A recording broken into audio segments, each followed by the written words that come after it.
मित्रों, बाबा खाटू श्याम जी को कृष्ण के कलयुगी अवतार के रूप में पूजा जाता है। बाबा से जुड़ी एक कहावत काफी प्रसिद्ध है कि बाबा राजा को रंग और रंग को राजा बना सकते हैं। राजस्थान के सीकर जिले में बाबा का भव्य मंदिर है, जहां हर साल लाखों की संख्या में श्रद्धालु आते हैं। तो अब यहाँ प्रश्न ये उठता है कि बाबा खाटू श्याम जी है कौन और इन्हें भगवान का दर्जा क्यों दिया गया और क्या है इनकी पूरी कहानी। यही जानेंगे मिलकर आज की हमारी इस वीडियो में। तो मित्रों, नमस्कार और स्वागत है आपका द डिवाइन टेल्स पर एक बार फिर। सबसे पहले तो आपको ये बता दूं कि खाटू श्याम बाबा का असल नाम बर्बरीक था, जो घटोत्कच के पुत्र थे। जी हाँ, वही घटोत्कच जो भीम और राक्षसी हिडिंबा के पुत्र थे। महाभारत में मिलने वाली कथा के अनुसार बर्बरीक दुनिया के एक बहुत शक्तिशाली धनुर्धर थे। कहा जाता है कि बर्बरीक पूरे महाभारत के युद्ध को अपने 3 बाणों के साथ खत्म कर सकते थे और उनके बल पर वो कौरवों या पांडवों की पूरी सेना को समाप्त कर सकते थे। इस कथा के अनुसार जब महाभारत का युद्ध शुरू होने वाला था, तो उन्होंने ये घोषणा की कि वो उस पक्ष की तरफ से लड़ेंगे जो हार रहा होगा। तब भगवान कृष्ण ने एक लीला रची और एक पेड़ के पास खड़े होकर बर्बरीक से कहा कि मैं तुम्हें महान योद्धा तब मानूं जब तुम इस वृक्ष के सारे पत्तों को अपने एक ही तीर से भेद कर दिखाओ। फिर क्या था, भगवान कृष्ण की आज्ञा का पालन करते हुए बर्बरीक ने तीर को वृक्ष की ओर छोड़ दिया। जब तीर एक एक कर सारे पत्तों को भेद रहा था, तब एक पत्ता नीचे गिर गया, जिसे भगवान कृष्ण ने अपने पैर के नीचे छिपा लिया। कुछ देर बाद वृक्ष के सभी पत्तों को भेदने के बाद तीर भगवान कृष्ण के पैरों के पास आकर रुक गया। तब बर्बरीक ने कहा कि प्रभु, आपके पैर के नीचे एक पत्ता है, कृपा करके पैर हटा लीजिए, क्योंकि मैंने तीर को सिर्फ पत्तों को भेदने का आदेश दिया था, आपके पैर को नहीं।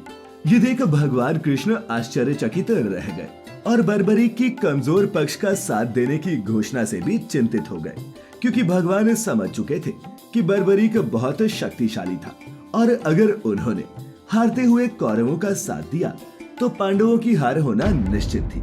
ऐसे में भगवान कृष्ण ब्राह्मण के बेस में सुबह सुबह बर्बरीक के शिविर के द्वार पर पहुंच गए और उनसे दान मांगने लगे। बर्बरीक ने उन्हें देखा तो पूछा, मांगो ब्राह्मण, क्या चाहिए। बर्बरीक इस बात से अनजान था कि उनके द्वार पर कोई ब्राह्मण नहीं बल्कि स्वयं प्रभु आए थे। इसके बाद ब्राह्मण रूपी कृष्ण ने बर्बरीक से कहा कि हे वत्स, जो मैं तुमसे मांगने वाला हूँ वो तुम मुझे दे ही नहीं सकते, तुम में मुझे दान देने का साहस नहीं है। ऐसे में बर्बरीक ने कहा, नहीं, मैं आपको दान में अपना जीवन तक दे सकता हूँ, बताओ तो सही आपको चाहिए क्या। और मित्रों, इस तरह बर्बरीक भगवान कृष्ण के बिछाए जाल में फंस गए और इसके बाद भगवान कृष्ण ने बर्बरीक से उनका मस्तक ही मांग लिया। अब चूंकि बर्बरीक पहले ही ब्राह्मण को वचन दे चुका था, तो उसने बिना कुछ सोचे ही ब्राह्मण को अपना शीश काटकर दान कर दिया और बर्बरीक के ऐसा करते ही भगवान कृष्ण अपने असली रूप में आ गए।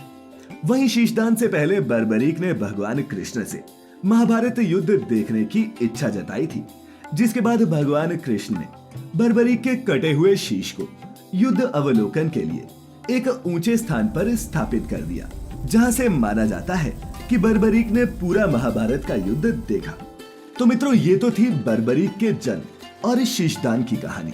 लेकिन ये बर्बरीक खाटू श्याम जी कैसे बने, अब ये जानते हैं। दरअसल युद्ध में विजयी होने के बाद पांडवों में विजय का श्रेय लेने के लिए आपस में वाद विवाद होने लगा।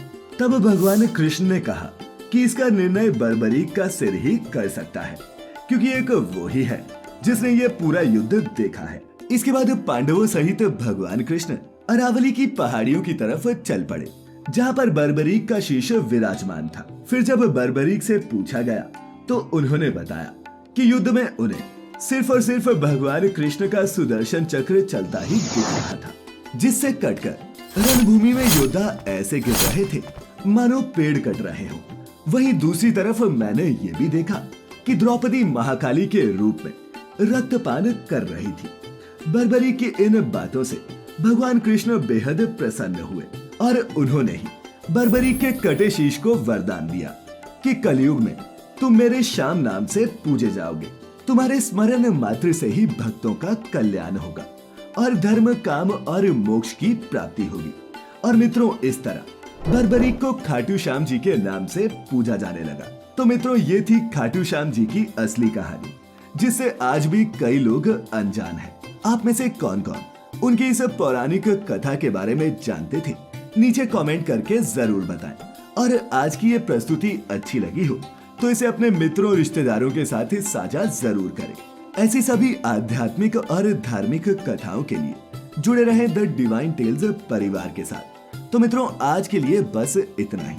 अब इजाजत दें। आपका बहुत बहुत शुक्रिया।